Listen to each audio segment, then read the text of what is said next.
राज्य में औद्योगिक माहौल बनाने के लिए लगातार कोशिश कर रही है और बिहार में जो है नए नए तरीके के निवेश हो, बिहार औद्योगिक क्षेत्र में लगातार आगे बढ़े, इसका लगातार प्रयास किया जा रहा है। और इसी कड़ी में आज एक Bihar business connect textile investors meet का आयोजन किया जा रहा है। इस पर और अधिक जानकारी लेंगे, हमारे साथ हमारे सहयोगी विवेक जुड़े हुए हैं पटना से। विवेक, बिहार इन्वेस्टर्स मीट का आयोजन किया जा रहा है और कई बड़े जो निवेशक हैं इस आयोजन में भाग ले रहे हैं, कितना फायदा होगा बिहार को और औद्योगिकी के क्षेत्र में बिहार कैसे आगे बढ़ेगा? बिल्कुल, शुरू से बिहार को पिछड़ा जाति का श्रेणी में कहा जाता है और ऐसे में बिहार किस तरीके से विकसित करे, बिहार में किस तरीके से लोग निवेश करे, क्योंकि जो पहले जब होता था 1990 के दशक में लोग निवेश करने के लिए आते थे तो उस समय उनकी जो कंपनियां थी, कंपनियां लूट ली जाती थी और साथ ही साथ कई तरीके के उन पर उस समय जो आरोप लगते थे कि बिहार में जिस तरीके से कानून का जो राज था, कानून का राज पे सवाल उठते थे। ऐसे में अब जो है जो एनडीए सरकार जब 2020 में जब एनडीए की सरकार बनी, उस समय भी जब उद्योग मंत्री शाहनवाज हुसैन बने, उस समय भी उद्योग को बढ़ावा देने के लिए बिहार में लगातार कई तरीके का प्रयोग किया। और ऐसे में इस बार जो फिर से जो एनडीए की सरकार बनी है, जब बीच में महागठबंधन सरकार बन गई थी, उसके बाद फिर से एनडीए की जो सरकार बनी, उसमें जो नए जो उद्योग मंत्री बने नीतीश मिश्रा, वो कई तरीके का प्रयोग कर रहे हैं। और ऐसे में आज जो है ये पटना का जो ताज सिटी होटल है, यहाँ पे जो आज कार्यक्रम को रखी गई है। साथ ही साथ बता दें कि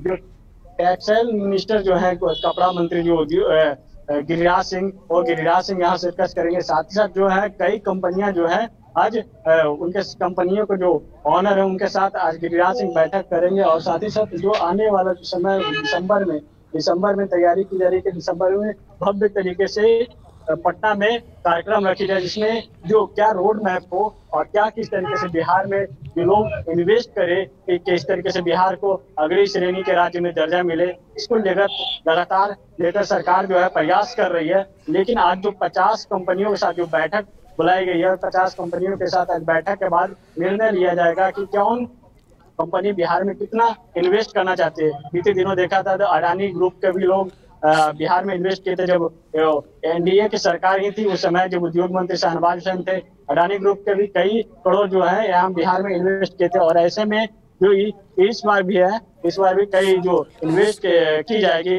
जैसे में कई जो बात कर रहे तो जो गिरिराज सिंह का जो मंत्रालय मिला है, ऐसे में बिहार में जो पहली बार ऐसे हैं जो मंत्री बने जिनको बिहार में ये विभाग मिला है। ऐसे में कपड़ा मंत्रालय में कई तरीके का जो स्वरूप है वो स्वरूप तय की जाएगी आज बैठक के बाद। जी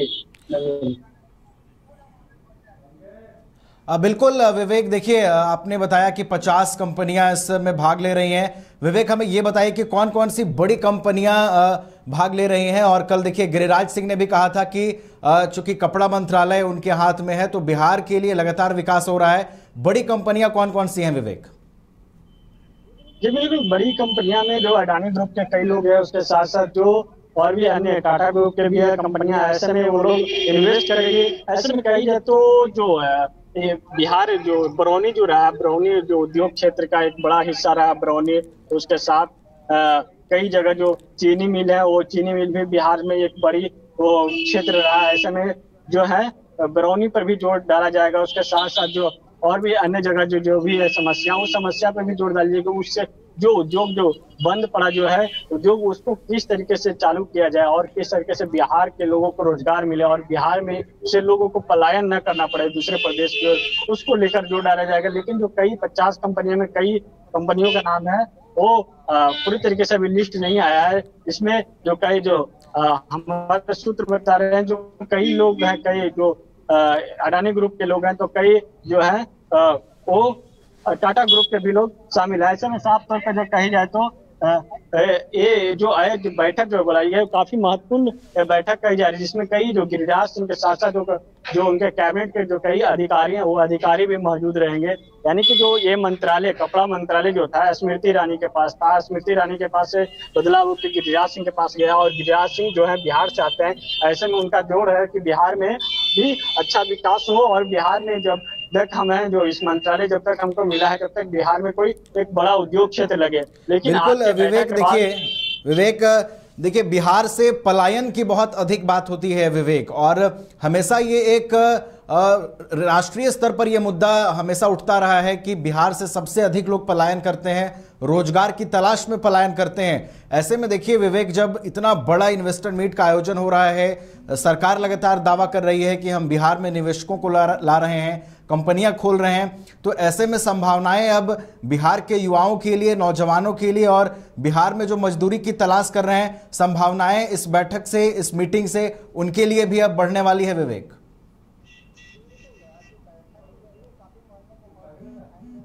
बिहार को पिछड़े श्रेणी का राज्य के दर्जा में देखी जाती है, और ऐसे में जो बिहार के लोग हो दूसरे राज्य में कमाने के लिए जाते हैं। और ऐसे में जो बिहार है, बिहार तो शुरू से जो कहे तो ज्ञान की धरती रही है बिहार, लेकिन बिहार के लोग जो दूसरे प्रदेश पे आश्रित रहते हैं, वो अपने काम के लिए वहां जाएंगे तो उनके सहारे उनके परिवार चलेगा। लेकिन जो अब है, सरकार पूरी तरीके से जोर डाली हुई कि बिहार के जो लोग हैं उनको कहीं जाना ना पड़े और बिहार में ही वो अपना उद्योग करे। क्योंकि जो बात कर रहे बीते दिनों देखा कि उद्योग विभाग ने कई जो है लोन देने का भी प्रक्रिया जारी की कि जो मुख्यमंत्री उद्यमी योजना है उसमें जो 10 लाख के लोन दी जा रही है, उसमें जो 5 लाख तक सब्सिडी है वो तक 5 लाख तक माफ किया जा रहा है। यानी कि साफ तौर पे बिहार में जो है रोजगार किस तरीके से बढ़े और किस तरीके से रोड मैप हो रोजगार का, उसको लेकर सरकार जो है लगातार प्रयास कर रही है। लेकिन जो बिहार में जो कानून व्यवस्था पर जो सवाल उठते थे और उसी के कानून व्यवस्था को लेकर जो लोग बड़ी बड़ी जो कंपनियां हो वो लोग इन्वेस्ट नहीं करना चाहते थे बिहार। ऐसे में बिहार में इन्वेस्ट नहीं करना चाहते, लेकिन जो है अब कई कंपनियां जो है अब बिहार में इन्वेस्ट करने के लिए आगे आए हैं। और ऐसे में देखना होगा कि जो सारी जो कंपनियां इन्वेस्ट करती है उसके बाद क्या रोड मैप तैयार होता है और उनके जो क्या कुछ उनके लिए किया जाता है। और साथ ही साथ बिहार के जो उन युवाओं के लिए भी खुशखबरी है, क्योंकि अब जो युवा जो 30 से 40 साल के 30 से 40 साल के होते हैं तो उनको नौकरी से जो मोह भंग हो जाता है कि सरकारी नौकरी के लेकर लगातार 30 सालों तक प्रयास करते हैं कि नौकरी मिल जाए। अगर नौकरी नहीं मिलता तो 30 साल की जैसी एज क्रॉस करते हैं तो दूसरे प्रदेश की ओर कोई कंपनी में काम करने के लिए युवा चले जाते हैं। और ऐसे में अब जो है सरकार बिहार में ही जोर डाल रही है, कि बिहार में रोजगार मिले। ऐसे में अब जो है आज की जो बैठक है, 2 दिनों तक बैठक को मीट किया जा रहा था, 18 और 19 कल बैठक हुई। कल भी कई अधिकारी मौजूद रहे। साथ ही साथ जो कल भी बिहार के उद्योग मंत्री थे नीतीश मिश्रा, वो थे शामिल। आज जो है केंद्रीय मंत्री है कपड़ा मंत्री हो गिरिराज सिंह शामिल होंगे बतौर मुख्य अतिथि के रूप में। और इसके बाद रोड मैप तैयार किया जाएगा और उन कंपनियों को भी समझाया जाएगा, उनके मालिकों को भी समझाया जाएगा किस तरीके से जो बिहार में इन्वेस्ट करें। जी चलिए, तो बिल्कुल एक बिहार के युवाओं के लिए भी कह सकते हैं कि यहाँ से सकारात्मक जो पहल है वो सरकार की ओर से देखने को मिल सकती है। और टेक्सटाइल हब बनाने की जो बातें चल रही हैं, बिहार को टेक्सटाइल के क्षेत्र में आगे बढ़ाने की जो बातें चल रही हैं, वो कितना सार्थक होती हैं। इस इन्वेस्टर मीट के बाद जो रोड मैप सरकार का तैयार होगा, उस रोड मैप से ये बहुत हद तक स्पष्ट होगा विवेक कि आगे अगर बिहार टेक्सटाइल के क्षेत्र में आगे बढ़ेगा तो किस तरीके से आगे बढ़ेगा, कितनी नौकरियां मिलेंगी, लोग कितने प्रभावित होंगे और कितना लाभ मिलेगा इसका लोगों को, युवाओं को, ये देखने वाली बात होगी। आप नजर बनाए रखिएगा इस पूरे मीट पर विवेक। हम फिर से आपके साथ जुड़ेंगे। फिलहाल बहुत बहुत धन्यवाद हमारे साथ जुड़ने के लिए और पूरी जानकारी के लिए। 5 राज्य, 61 शहर, 150 प्रोजेक्ट और एक वास्तु विहार। नई सोच, नया घर। बनाए रखिए अपना प्यार, सेवा में है वास्तु विहार।